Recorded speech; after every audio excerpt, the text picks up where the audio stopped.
আজ কুলের বুকের একটা সন্তান আমাকে আল্লাহ দিয়েছেন, সেই সন্তান বুকে নিয়ে আমি রাস্তায় এসেছি আওয়াজ দেওয়ার জন্য। আজ রাস্তায় বাংলাদেশের যে কোটি তরুণ তরুণী যুবক যুবতী, ওদেরকে বলতে আমি তোমাদের মা।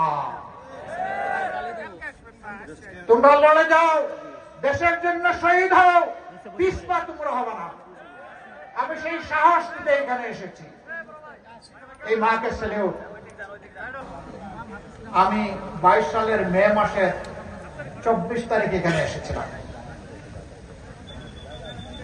তখন একটা ভয়াবহ বন্যা হয়েছিল।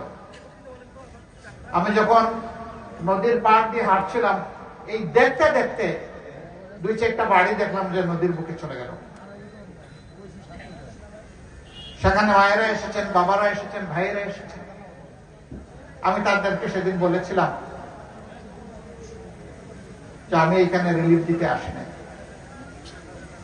আমি এসেছি আপনাদের একজন হয়ে, আপনাদের এই দুঃখের সাক্ষী হতে। আমি এসেছি একজন আপনজন হিসাবে, আত্মীয় হিসাবে, আত্মার আত্মীয় হিসাবে। কোন অবস্থায় এসেছিলাম জানেন? হাসিনার দুষ্ট লোকেরা যেদিন আমাকে টেলিস্কোপ দিয়ে খুঁজছিল কোথায় থেকে আমাকে অ্যারেস্ট করে, আমি জীবনের ভয় করে নাই।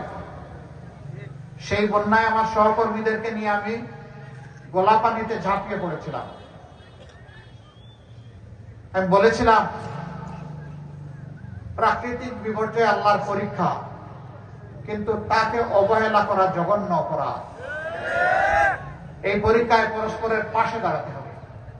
মূল দায়িত্ব ছিল সরকারের। হেঁটে হেঁটে ঘুরে ঘুরে দেখলাম সরকার আসে নাই, সরকার আসার প্রয়োজন নাই।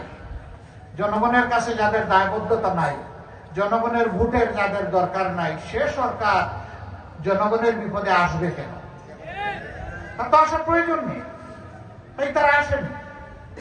আমরা গিয়েছি, গলা পানিতে নেমেছি, হাঁটু পানিতে নেমেছি, কোমর পানিতে নেমেছি, মানুষের প্রতি দুঃখের অংশীদার হতে। তখনকার প্রধানমন্ত্রী তিনি হেলিকপ্টারে ঘুরেছেন, মাটিতে তার পা পড়েনি, পানি তো দূরের কথা।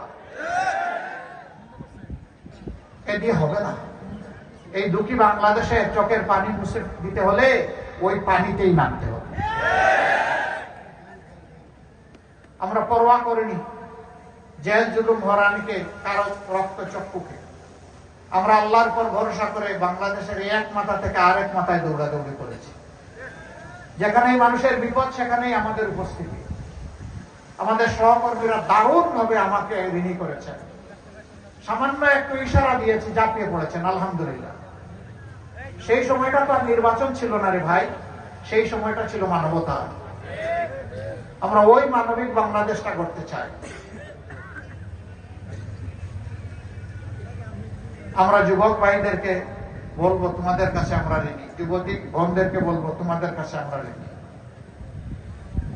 আমরা 15.5 বছর লড়াই করেছি, আমরা কিছুই করতে পারি।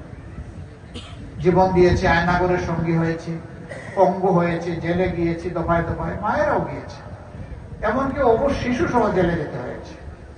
এমন দুর্ভাগ্য আমাদের, যা থেকে 15.5 বছর এরকম বুক করতে হয়েছে।